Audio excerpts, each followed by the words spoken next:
Hello everyone and welcome to this tutorial. In this tutorial we're going to be showing you how to create a Google Meet link in your laptop.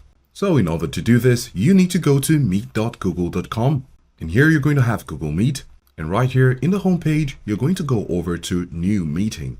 So when you click on it, you have three options. The first option is to create a meeting for later, to start an instant meeting, or to schedule a meeting in Google Calendar.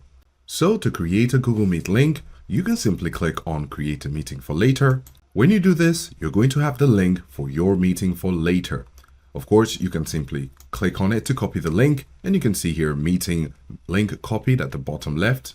That notification shows that you've copied the link, and you can paste it with your collaborators.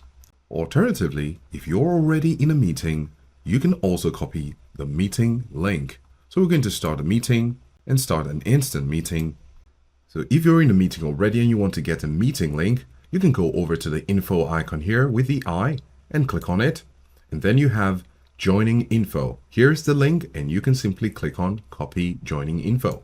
After copying the meeting link, you could also share it with your collaborators to join in your meeting.